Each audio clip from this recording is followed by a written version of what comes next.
BetterHelp.com/Kirk10 today to get 10% off your first month. That's BetterHelp, HELP.com/Kirk10. It's amazing with therapy.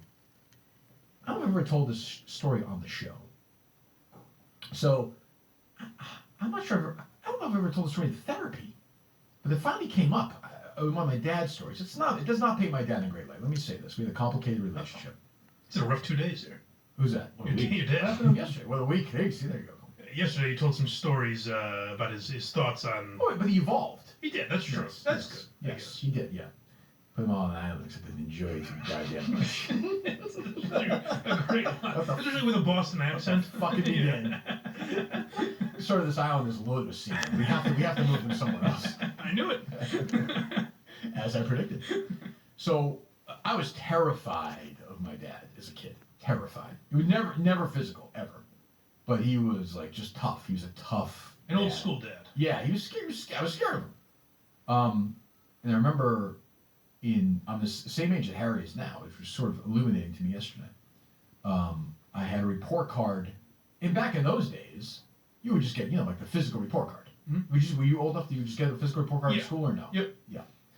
So I got a bad grade in something. I forget which class it was, and my dad was all over it. So I was like, I am not bringing this report card home today. I'm going to buy myself a day. But they knew when it was coming. And I told my dad, so my dad was worried. My dad worked crazy hours, like 100 hours a week. So he would come home late at night, just saying, "Mom, please, just give me one more day." She's like, okay. So I remember where my bedroom was, you could hear his garage door would open and it would vibrate under my room. So for me, I was like, fuck. It was always like 10:30 or 11 on the workday. Yeah. So that happens, and I'm like, all right, it's going to be quiet. Maybe I'll get through this. Because he probably had a couple of drinks with his buddies after work. And it's quiet.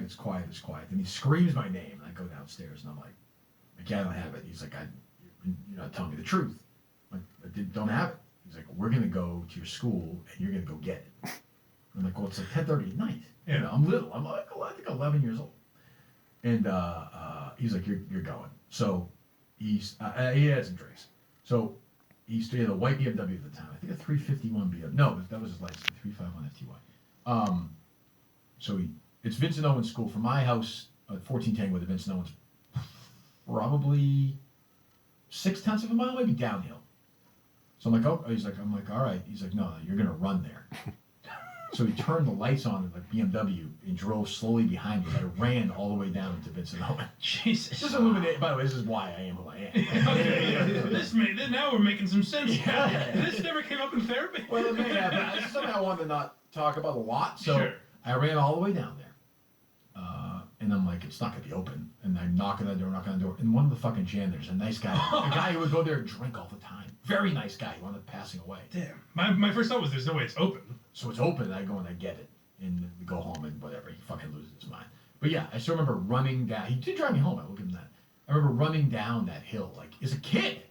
Being like, this is fucking crazy. So I told, so that's something I talked about yesterday, and Harry's the same age as I am. I was then, now. And he looks just like I am. He's just such a guy like I am. I would never do stuff like that. But I'm like, geez, that's crazy to think. Probably like I was with Dr. Dan that day too, It's like, what a fucking journey. Right, amazing. Amazing I'm alive. Jesus. Yeah. It doesn't matter the house is 15,000 square feet. That's irrelevant to the conversation. It doesn't matter. Unlike Coleman, I'm embarrassing. That's it. What's that? What? It's been a long 28 hours. That's true. You're right. So just give the fans a little insight to how things were as a kid. Ooh, that makes my dad look bad, obviously. But he got much better as he got older. It doesn't. It's not. It would be terrible parenting now. Right. But I think that's pretty standard for. I don't think there's a lot of that going on with my friends. No, but that level of like being afraid of your dad. Yeah. I mean, I'm judging how off. the hell would you? I'm judging off movies and television. Yeah, that's good. But What? Yeah. But it was a different time for sure. And he got way. I was also the test kid. I was the first kid. Right. So it's just, but it was way better as years went on. Long way of saying, BetterHelp.com/Kirk 10 Kirk10. Maybe I should go again. BetterHelp, BetterHelp.com/Kirk10. If you want to tell stories like that, or just get things out, things that are bottled up, you'll be amazed at things you remember. I'm sure Mike remembers no stories about his dad growing up. But if he has a chance to do it, yeah. When was the last time you talked to him? A couple weeks ago, I think. Yeah. Yeah. I think. Within the last month. Yeah. Yeah. Okay. You see him over the holidays? Christmas Eve, we usually go there. Okay. Oh, you go to his house. Yes. Okay. Is that awkward or is it okay? That's fine. It's okay. Okay. Yeah. It's being like at a work Christmas party or something. BetterHelp, BetterHelp.com/Kirk10 today. My dad's, and I'm sure he'll be thrilled with that story. So there we go. They're not listening. Nobody cares. He's dead. So we know about Friday yet or no? We don't. Not yet. No